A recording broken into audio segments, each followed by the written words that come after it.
పరాంబికే హస్తి వరదే వరదే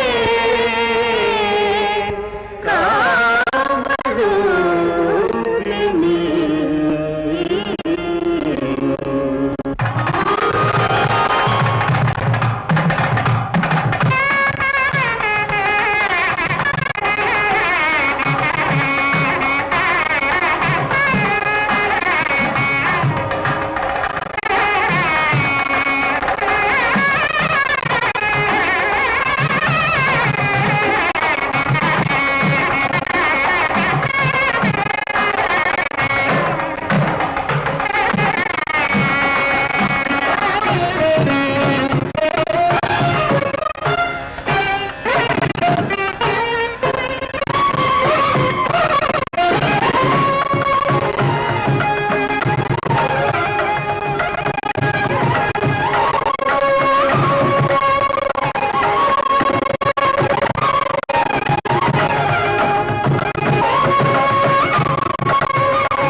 శ్రీకరములు కిరణమంజుల సీకరములు చిలికి జగతిని మేలుకులిపెడు దినకరుడు గగనాల దారుణ తరలి రాగా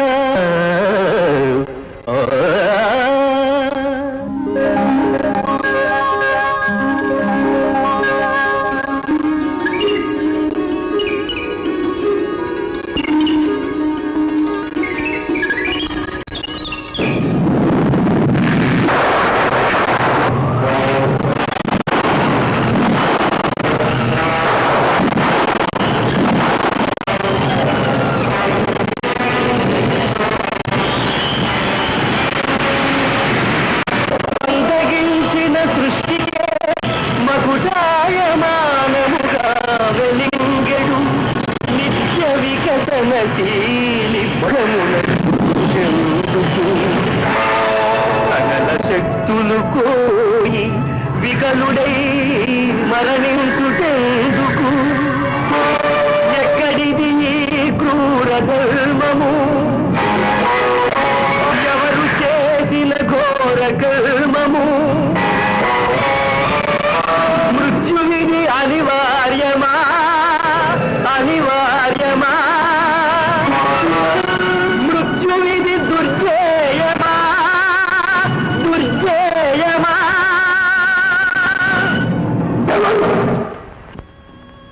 ఎవరు మృత్యువునే ప్రశ్నిస్తున్నది? మృత్యువును కాదు, మృత్యుదేవతను యమధర్మరాజును నిన్నే ప్రశ్నిస్తున్నాడు. ఎవరు? మానవుడు. మానవుడా? అవును, మనసును మమతను మేధస్సును పెంచుకుని సృష్టి రహస్యాలను గ్రహించి ప్రతి సృష్టి చేయగల ప్రతిభతో సకల జీవరాశులలో ఉత్తమోత్తముడుగా మకుటం ధరించి చివరకు నీనీడ సోకగానే నిర్వీర్యుడై మట్టిలో మట్టి, గాలిలో గాలి, నీరులో నీరు, వెలుగులో వెలుగుగా కలిసిపోతున్న మానవుడు అమరుడవైన నిన్నడుగుతున్నాడు. అసలు సమాధానం చెప్పు. నేను సమాధానము చెప్పవలెనా? నారదా, మానవుడొక్కడే మృత్యువును అడుగడుగున అపజయం పొందుతున్నాడు. ఏనాటికైనా జయిస్తాడేమో. అసంభవం. నారద, చూడు, అటు చూడు. మహర్షి, అనంతకోటి జీవరాశుల ఆయు ప్రమాణ సూచికలు ఆ దీపకళికలు. సజ్జ ప్రకాశమానమవుతున్న ఆ జ్యోతులు ఇప్పుడే ప్రభవిస్తున్న జీవుల ప్రతీకలు. కొడిగట్టి ఆరిపోవుటకు సిద్ధముగా ఉన్న ఆ దీపకళికలు ఆ జీవుల ప్రాణోత్క్రమణములకు చిహ్నములు. రెపరెపలాడు ఆ దీపశిఖలు జీవన్మరణ సంధిని పెట్టుమిట్టాడు ప్రాణులు. ఆ జ్యోతులు నిరంతరము పరిభ్రమిస్తూ నిర్ణీత కాలమునకు ఆరిపోతూ ఉంటాయి. అవి ఆరిపోగాని ఆ జీవులు మరణించడము తథ్యం. వెలుగుతో నీడ ఉన్నట్లు జీవితో పాటు మరణము ఉద్భవించి వెన్నంటి ఉంటుంది. మరణించిన ప్రతి ప్రాణి మరల జన్మిస్తుంది, జన్మించిన ప్రతి ప్రాణి మరల మరణిస్తుంది. ఇదొక అనంతకాల చక్ర భ్రమణం. ఈ అదృశ్యకాల చక్ర పరిభ్రమణ పర్యవేక్షకుడను నేను.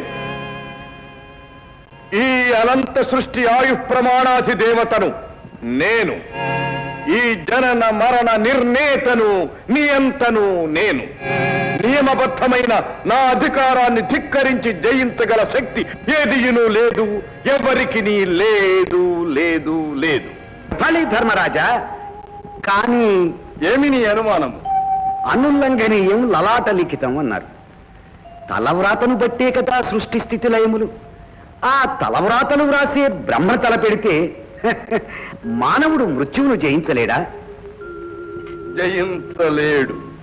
తరమే బ్రహ్మకునైనా నారద, తరమే బ్రహ్మకునైనా సర్వ జగతి ధౌరేయత నిత్య సుస్థిర బాహార్గణ శాసనుడనగు నల్ధికారము చేసి దుర్ధర దుర్వార దురంత రూప శితదంశాలికాభీల దుస్తరమై పై కొని వత్సుచ్యువు మహో తప్పింపగల్లారదా.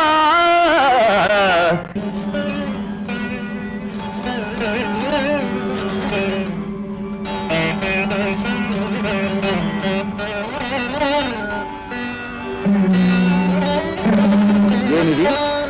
దివ్య కచ్చిపి విపంచ నుండి విషాదనాదమా? కాదు, మానవలోకం నుండి. కుమారా, మాతాపితలకు అభివందనం. తండ్రి, మీరు సృష్టించిన మానవుడు అనుక్షణము మృత్యువుచే వెంబడింపబడి కబళింపబడుతున్నాడు. మర్త్యలోకములు ఎన్ని అపమృత్యువులు, ఎన్ని కన్నులలో కన్నీటి కాలువలు, ఎన్ని వియోగాలు, ఎన్ని విషాదాలు. వీణానాదంలో మైమరిచి మీరు వాటిని విస్మరిస్తున్నారే కాని ఒక్క క్షణమైనా ఆలోచిస్తున్నారా? కుమారా, పామరునిలా ఏమి ఈ ప్రశ్నలు? మానవుడు సాగిస్తున్న జీవన్మరణ సంగ్రామాన్ని చూచి జాలిపడి అడుగుతున్నాను. మరణ కారణాలైన పీడల్ని వారు ఒక్కొక్కటే జయిస్తూ ఉంటే మీరు కొత్తవి సృష్టిస్తున్నారు. ఎంతకాలం మానవునికి మీకు ఈ పోరాటం? మానవు యందు మీకెంతకాలం ఈ వైరం? జనన మరణాలు ప్రకృతి ధర్మాలు. స్వామి, ఆ ధర్మాన్ని నిర్దేశించేదెవరు? వారి వారి కర్మ. ఆ కర్మకు కర్తలెవరు? ఎవరి కర్మకు వారే కర్తలు. అయినప్పుడు మీరందరూ ఎందుకు? ఇందరు దేవుళ్ళు దేవతలు ఎందుకు? మానవుడు మిమ్మల్ని ఎందుకు పూజించాలి? మీ మీద, మంచితనం మీద, ధర్మం మీద, నైతిక జీవనం మీదనే నమ్మకం సడలిపోతున్న మానవుడు వాడు. సమాధానం చెప్పండి. చక్కగా అడిగావు నాయనా. చెప్పండి స్వామి. నమ్మకం ఉన్నవారికి లేని వారికి ఒక్కటే సమాధానం. కాలచక్ర గమనంలో ఏర్పడే చైతన్య తరంగాలే జీవన మరణాలు.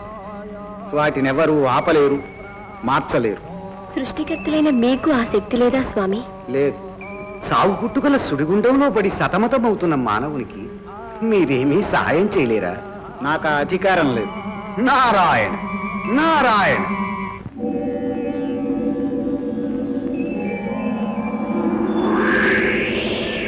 అహో, ఏమి వైభవం, ఏమి వైభవం! అందుకే అలంకార ప్రియో విష్ణువు అన్నారు. కలహప్రియో నారద అన్నారు. నువ్వెందుకు వచ్చినట్లు? కలహం పెట్టడానికి మాత్రం కాదు, ఈ అలంకారాలలో అనురాగాలలో తేలియాడుతున్న మీకు మానవుడు పడుతున్న అవస్థను నివేదించుదామని వచ్చాను. మానవుడికి అంత అవస్థ ఏమొచ్చింది? అనుక్షణము మృత్యువుతో పోరాడుతున్నాడు. దానిని జయించాలని ప్రయత్నిస్తున్నాడు. సహాయపడగలరా అని తండ్రి గారిని అడిగాను. తాను వ్రాసిన వ్రాత తుడిచివేయలేనన్నాడు. కరుణా సముద్రులు కదా తాతగారు, కనికరిస్తారేమోనని వచ్చాను. నా కనికరానికి కూడా హద్దులున్నాయి. నేను స్థితికారకుణ్ణి మాత్రమే. మృతి నీడ పడగానే నా స్థితి కార్యం ఆగిపోతుంది. సృష్టి స్థితి లయములు వేరువేరు ధర్మాలు. లయమునకు అధిపతి పరమశివుడు. అతని అధికారానికి అడ్డుపడి ఆపడం అధర్మం, అధికార దుర్వినియోగం. అయితే తాతగారు చేతులెత్తేశారన్నమాట. ఓం నమః శివాయ, ఓం నమః శివాయ.